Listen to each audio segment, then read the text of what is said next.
What would you do if the king himself stood at your door and offered you everything you ever dreamed of? Would you be wise enough to accept it? Or humble enough to know you weren't ready? This is the story of Kwesi, a poor shepherd boy who learned that true wisdom isn't about having all the answers. It's about knowing which questions to ask. In the kingdom of Ashanti, where the red earth meets the endless sky and the drums speak louder than words, there lived a boy named Kwesi. He was the youngest son of the poorest family in the village of Boma. His father had died when he was small, leaving him with nothing but a staff, 3 goats, and a name that meant born on Sunday. Every morning, while other children learned to read and write, Kwesi led his goats to the hills. Every evening, while the chief's sons ate roasted meat and sweet plantains, Kwesi shared thin porridge with his mother and sisters, but Kwesi never complained. He watched how the ants worked together to carry food 10 times their size. He watched how the rivers chose the path of least resistance around the stones. He watched how the old tree bent with the wind but never broke. And he asked questions, endless questions. Mother, why does the sun rise in the east but set in the west? Why do some seeds grow in rocky soil while others need rich earth? Why do the elders speak in proverbs instead of plain words? His mother would smile and say, "You think too much for a boy with 3 goats. Kwesi, save your questions for someone who has time for answers." But Kwesi couldn't stop wondering. Wondering was the only wealth he possessed. Now, the king of Ashanti was a man called Nana Ase, and he had a problem that troubled him, like a thorn beneath the skin. His royal advisor had grown old and sick. For 40 years, this advisor had guided the kingdom through droughts and wars, through festivals and famines. But now, his time was ending, and the king needed to choose a replacement. He called together the wisest men in the kingdom, scholars who had studied in distant lands, warriors who had won 100 battles, merchants who could calculate profit faster than a leopard could strike.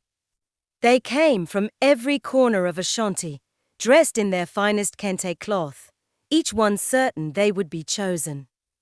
The king sat upon his golden stool and addressed them. "I will give you 7 days. In that time, you must bring me the answer to this question. What is the one thing a king needs most to rule well?" The wise men scattered like seeds on the wind, each one racing to find the perfect answer. They consulted ancient scrolls. They debated under the palm trees. They argued and schemed and stayed awake through the night, searching for the words that would win them power and prestige. But none of them thought to ask the king what kind of answer he was truly seeking. On the 5th day, the king rode out to clear his troubled mind. He traveled beyond the palace walls, beyond the marketplace, into the hills where the poor people kept their animals. There, he found Kwesi, sitting beneath an acacia tree, his 3 goats grazing peacefully nearby. The boy was drawing pictures in the red dust with a stick, lost in thought. The king, dressed in simple traveling clothes, approached. "Boy, what are you drawing?" Kwesi looked up, squinting against the sun. He didn't recognize the stranger as the king. "I'm trying to understand something, sir. I watched a spider build her web this morning. She started in the center and worked outward. But then a bird destroyed it, and she started again. Same pattern, same patience. I'm wondering why she doesn't get angry, why she doesn't give up." The king sat down beside him, intrigued. And have you found your answer? Not yet. But I think it's because she knows her purpose. The web isn't just her home, it's how she survives. So she rebuilds without bitterness, because bitterness won't catch flies. Not yet, but I think it's because she knows her purpose. The web isn't just her home, it's how she survives. So she rebuilds without bitterness, because bitterness won't catch flies. The king smiled. You're a strange boy. Most children your age are playing games or getting into trouble. I have 3 goats and many questions. Sir, games cost nothing, but questions might lead to answers, and answers might lead to something better than 3 goats. They talked as the sun moved across the sky. The king asked Kwesi about his life, his dreams, his understanding of the world. And Kwesi answered with the honest wisdom of someone who had learned from hardship, not from books. Finally, the king asked, if you could ask me one question, what would it be? Kwesi thought carefully. I would ask, what keeps you awake at night? Because if I knew what worried the great king of Ashanti, I might understand what all of us should be worried about too. The king stood, brushing dust from his clothes. Come to the palace in 2 days, at sunrise. Tell the gods that Nana Say sent for you. Kwesi's eyes widened. You're the king. And you, boy, are wiser than you know. 2 days later, Kwesi stood before the palace gates, trembling in his patched clothes, while guards in golden armor stared down at him. When he gave his name, they laughed. The king wants to see you. A goat boy. Someone's playing a trick on you, child. But a messenger came running. Let him through. The king is waiting. Kwesi was led into the great hall, where the wise men had gathered to present their answers. They looked at him with confusion and contempt. What was this dirty child doing in the presence of greatness? One by one, the wise men stepped forward with their answers. A king needs wealth most of all, said the merchant. With gold, he can buy loyalty, feed his people, and build monuments that last forever. A king needs knowledge, insisted the scholar. Ignorance is the enemy of good governance. Each answer was impressive. Each man was confident. The hall buzzed with anticipation. Then the king raised his hand for silence. These are all good answers. Wealth, strength, and knowledge are indeed important.